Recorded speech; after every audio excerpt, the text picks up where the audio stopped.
السلام علیکم ورحمۃ اللہ وبرکاتہ۔ 10 ایسے جھوٹ جو ہر سنی کو شیعہ کے بارے میں بتائے جاتے ہیں، چاہے وہ عام سنی ہو یا خاص سنی ہو، یعنی کسی مدرسے میں پڑھنے والا ہو، دینی تعلیم یا مذہبی گھرانے سے اس کا تعلق ہو، یا عام شخص ہو اس کا تعلق نہ بھی ہو۔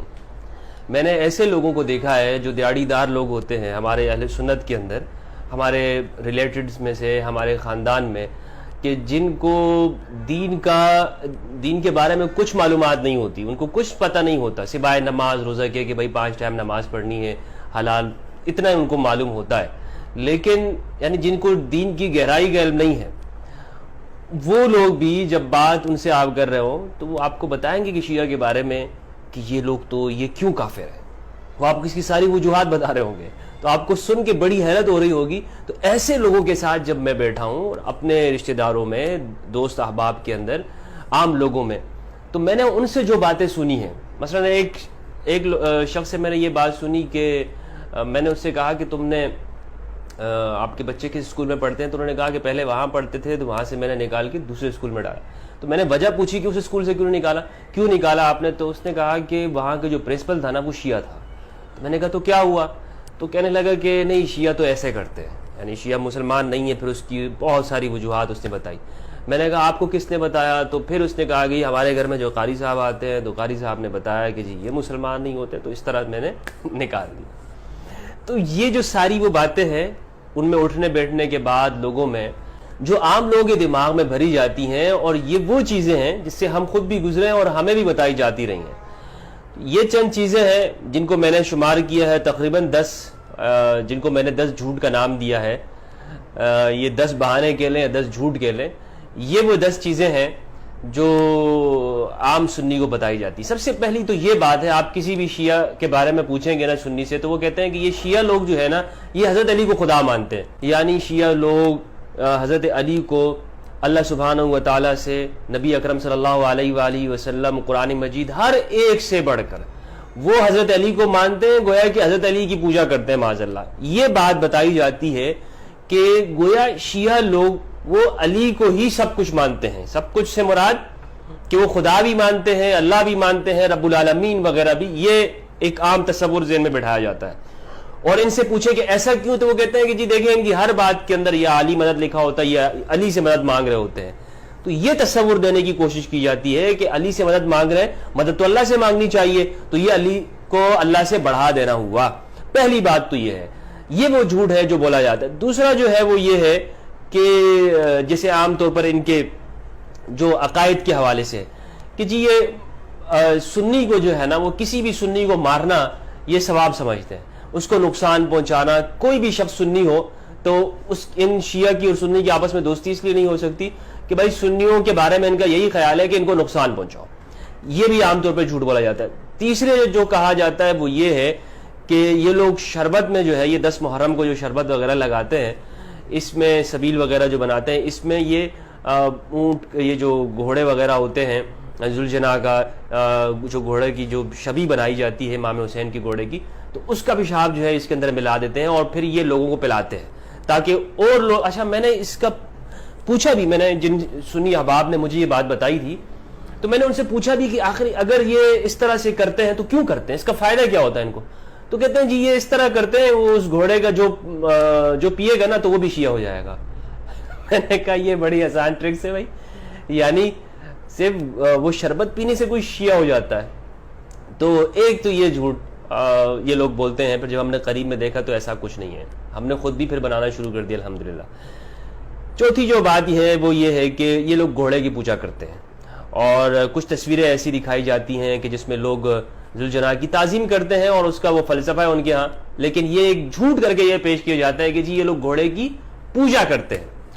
اسی طرح نمبر 5 یہ بات ہے کہ یہ لوگ صحابہ کو گالیاں دیتے ہیں۔ آپ یقین کیجئے، میں ان کے جلوسوں میں گیا، اور ابھی جو ریسنٹلی جو 10 محرم الحرام کو کراچی کے اندر عاشور کا جو پوری دنیا میں بلکہ پورے پاکستان کے اندر بڑا ایک جلوس ہوتا ہے، اس کو آپ کہہ لیں، اس کے اندر میں نے شرکت کی اس عزا کے اندر، اور میں نے اس میں تقریباً ہم 8 بجے سے آپ اندازہ لگا لیں کہ 2 بجے تک جو ٹائم بنتا ہے، 8 9 10 11 12 6 گھنٹے اس میں رہا، 5-6 گھنٹے وہاں پہ رہنے کے باوجود تپتی ہوئی دھوپ میں اور اس تپش اس کے اندر میں نے ان لوگوں کو صرف اور صرف علی کا ذکر کرتے ہوئے ان کو سنا، اور کچھ نہیں کر رہے تھے. کسی کو گالی دینا میں نے دیکھا ہی نہیں ان کو. اور انہیں معلوم کیسے، یعنی کچھ لوگ سمجھتے ہوں گے کہ بھئی میرے سامنے نہیں کر رہے ہوں گے، وہاں پہ انہیں کون روکنے والا ہے؟ اور 1-2 بندے تو ہوتے نہیں ہیں، ہزاروں بندے ہیں. تو یہ جو کہنا ہے کہ جی صحابہ کو گالی دیتے ہیں اور یہ گالی عبادت سمجھتے ہیں، یہ بھی ایک قسم کا جھوٹ ہے. ہاں یہ بات الگ ہے کہ کچھ لوگوں کے اوپر، حضرات کے اوپر جیسے ان سے تنقید کرنا یا نہ ماننا، وہ ایک الگ چیز ہے، وہ اختلافی مسائل ہیں، اس پہ کوئی قرآن و حدیث نہیں ہے. یعنی کوئی مطلب ایسی چیز نہیں ہے کہ ہم کہیں کہ اختلاف نہیں کیا جا سکتا یا ان کے حوالے سے تنقید نہیں کی جا سکتی.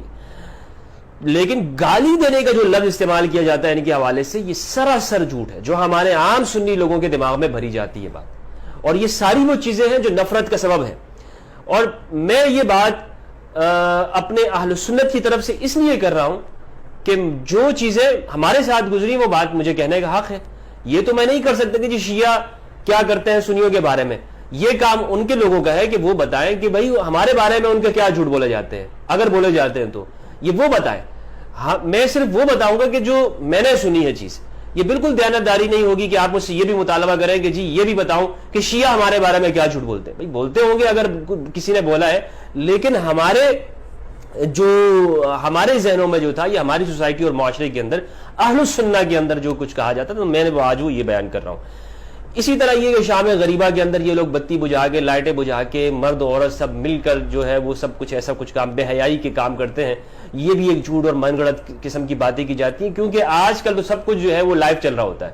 ہم نے خود لائیو دیکھا، ٹی وی کے اوپر ہر ایک بندہ دیکھ رہا ہوتا ہے. وہاں پر فوج، رینجرز اور پولیس کی ساری گاڑیاں کھڑی ہوتی ہیں، ان کی جو بھی امام بارگاہ ہوتا ہے وہاں شام غریبہ ہو رہی ہوتی ہے. تو یہ جھوٹ ایک سراسر جو ہے اس بارے میں پھیلایا گیا شام غریبہ کے حوالے سے. اسی طرح نمبر 7 ان کو، یعنی یہ بہت بڑا جھوٹ، بہت بڑا. میں نے بڑے بڑے علماء جن کو کہا جاتا ہے، میں نے ان کو سنا، ان کی سپیچز، وہ چیلنج کر کے کہتے ہیں کہ جی ان کو ان کے باپ کا نام معلوم نہیں ہے. یعنی ان کے ذاکرین کے بارے میں مجھے خود بتایا گیا کہ ذاکر جو شام غریبہ کے اندر جو معاذ اللہ جو کام جو کیا جاتا ہے، اس کے بعد جو بچہ پیدا ہوتا ہے وہ ذاکر بنتا ہے. استغفر اللہ، بے حیائی تک کی جو ہے انتہا کر دی ہے، بہتان اور افتراء پر درازی کی. یہ جو جھوٹ بولے جا رہے ہیں، یہ ساری باتیں میں اس لیے کر رہا ہوں کہ یہ ہمارے ہاں یہ جھوٹ بولے جاتے ہیں. ایسا نہیں ہے کہ لوگ یہ جو نفرت ہوتی ہے ویسی ہی ہو جاتی ہے، لوگ ویسے ہی نفرت کرتے ہیں. بھائی اس کو بڑے طریقے کے ساتھ نفرت کی طرف لوگوں کو لے کے آیا جاتا ہے. اور آج ہمیں عہد کرنا ہوگا اللہ سبحانہ و تعالیٰ سے کہ ہم کسی کی بات کو سن کر اندھا دھند اس کے اوپر عمل نہیں کریں گے کہ جی ہمیں ہمارے مولوی صاحب نے بتا دیا، قاری صاحب نے بتا دیا، مولوی صاحب نے، اور ہم اس کے اوپر اندھا دھند عمل کریں گے کہ شیعہ ایسے ہیں، یہ کام کرتے ہیں. نہیں، اللہ سے ہم نے وعدہ کرنا ہے، اللہ ہم نے تجھے جواب دینا ہے، پروردگار تجھے جواب دینا ہے. کچھ لوگ یہ کہیں گے کہ جی مفتی ہمدرد تو شیعہ ہے. یار اگر مجھے شیعہ ہونا ہوتا تو آپ مجھے روک سکتے تھے، منع کر سکتے ہو. میں دیوبندی ہوا، دیوبند کے مدرسے میں پڑھا، بریلوی ہوا، آپ سے پوچھ کر ہوا. میں اگر میرے شیعہ ہونا ہوتا یا میں شیعہ ہوتا تو میں سیاہ لباس پہن کر کسی مجلس کیوں نہ پڑھ رہا ہوتا.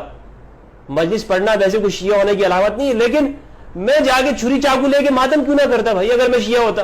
آپ روک سکتے ہیں مجھے شیعہ ہونے سے؟ اب میں آپ سے صحیح بات بتا رہا ہوں، خدا کی قسم جس دن میرا دل مطمئن ہوا میں اعلان کروں گا کہ میں شیعہ ہوں. اور شیعہ شیعار علی کے معنی میں نہیں، جو مروج شیعہ ہے، فقہ جعفریہ جس کو کہتے ہیں، میں اعلان کر دوں گا. کیا میں آپ سے خوف کھاتا ہوں؟ اتنی باتیں کرتے ہوئے آپ سے نہیں ڈرا، میں تکفیریوں سے نہیں خوف کھایا میں نے، لیکن میں کیا اس بات سے خوف کھا جاؤں گا کہ دنیا کیا کہے گی کہ جی میں شیعہ ہوں کہ نہیں ہوں. جس دن میں نے اعلان کرنا ہوا نا، میں کہہ دوں گا کہ میں شیعہ ہوں. لیکن جب میں ہوں نہیں تو مجھے آپ کی باتوں کا فرق نہیں، اور نوٹس بھی نہیں لیتا ہوں میں آپ کی باتوں کا. تو یہ مطلب یہ جو ساری جو باتیں کی جاتی ہیں یہ سراسر جھوٹ ہے، یہ سراسر جھوٹ ہے.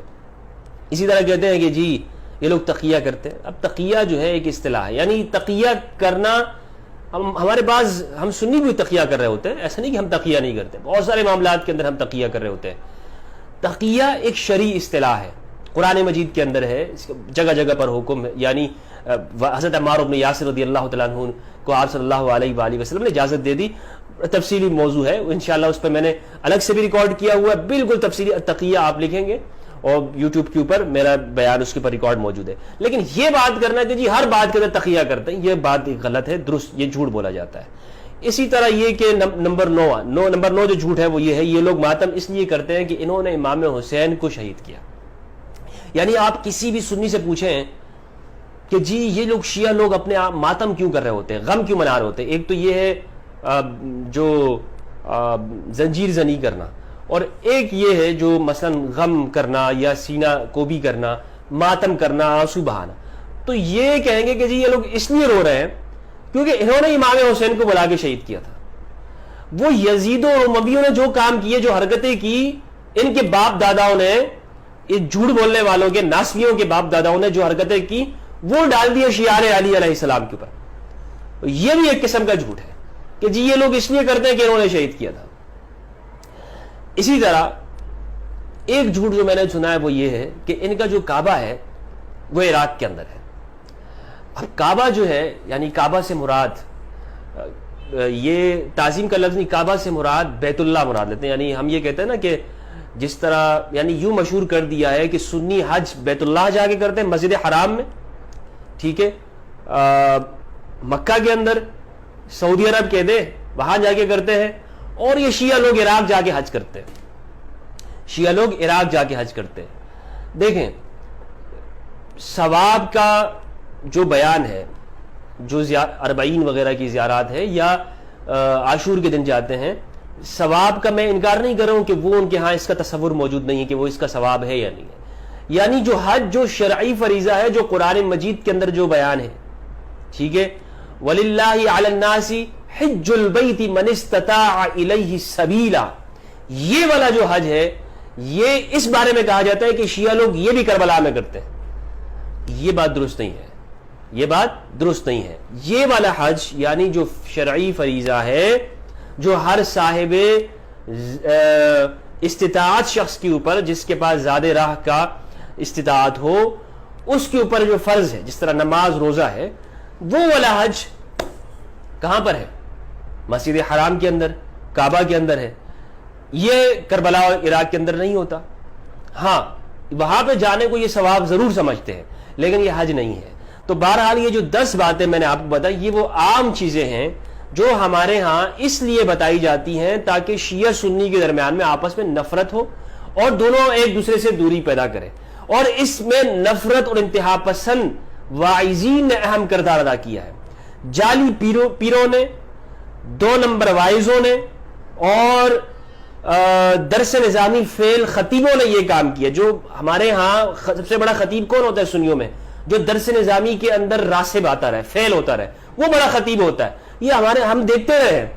ہم ممتاز معاشرف آتے تھے، لیکن خطابت کے اندر ہم سے وہ بندہ آگے ہوتا تھا کہ جو سب سے راسب ہوتا تھا، فیل ہوتا تھا. تو جو فیل خطیب ہے، انہوں نے اپنے نوٹ چھاپنے کے لیے ہمارے اہل سنت کے اندر یہ کیا کہ شیعہ کے خلاف نفرت انگیز چیزیں پھیلاتی. یہ وہ 10 باتیں. آج میں آپ سے یقین کے ساتھ کہتا ہوں کہ میرے سنی بھائیوں کے ساتھ کہ ہمیں ان چیزوں کے اوپر بھروسہ نہیں کرنا. جو بھی شخص، حتیٰ میں ہی کیوں نہ آپ کے سامنے کوئی بات کر رہا ہوں، جا کے اس کو ویریفائی کیجئے، چیک کیجئے، خود جائیے اور دیکھیے. میں تو کہہ رہا ہوں اپنے سنی برادران سے، میں تو بڑے بڑے علماء سے کہہ رہا ہوں، آپ آئیے عاشور میں میرے ساتھ جائیے، میں لے کے چلتا ہوں آپ کو. شام غریبہ کے بارے میں آپ کے ذہن میں سوالات ہیں، میں آپ کو لے کے چلتا ہوں، وہاں بیٹھیں گے دونوں، انشاءاللہ دیکھیں گے، اور اگر کوئی بات ایسی نظر آئی ہم اس کو اسی طرح سے بیان کر دیں گے. لیکن اللہ کے لیے گواہی دینی ہے، مذہب اور فرقے کے لیے تو گواہی نہیں دیں گے ہم کہ جی جو میرا فرقہ ہے، فرقے والا کیا ناراض ہو. ہمت ہے کسی مولوی کے اندر، دیوبندی یا بریلوی کے اندر، وہ آئے اور وہ چلا جائے شام غریبہ میں کہ جی ہمیں تو بتایا جاتا ہے کہ یہ لوگ شام غریبہ میں اس طرح کا کام، بے حیائی کا کام کرتے ہیں، لیکن میں خود اپنی آنکھوں سے جا کے دیکھ لوں آیا اس طرح ہے بھی یا نہیں. ہمت ہے کسی میں کرے اس طرح کے؟ ہمت کر کے وہ آئے. اور خدا کے لیے گواہی دینا بہت مشکل ہے. جھوٹ بولنا تو آسان ہوتا ہے، لیکن خدا کے لیے، اللہ اور اس کے رسول کے لیے گواہی دینا کہ انسان اپنی آنکھوں سے جو چیز دیکھے اس کو بیان کرے. میری گزارش ہے کہ ہم صحیح بات بیان کریں، درست بات بیان کریں، ورنہ رسالت مآب صلی اللہ علیہ وآلہ وسلم کا فرمان ہے، کفا بالمرء کذبا ان یحدث بکل ما سمع. رسول اللہ صلی اللہ علیہ وآلہ وسلم نے ارشاد فرمایا، آدمی کے جھوٹا ہونے کے لیے اتنی بات کافی ہے کہ وہ ہر سنی سنائی بات کو آگے پہنچا دے. والسلام علیکم ورحمۃ اللہ وبرکاتہ.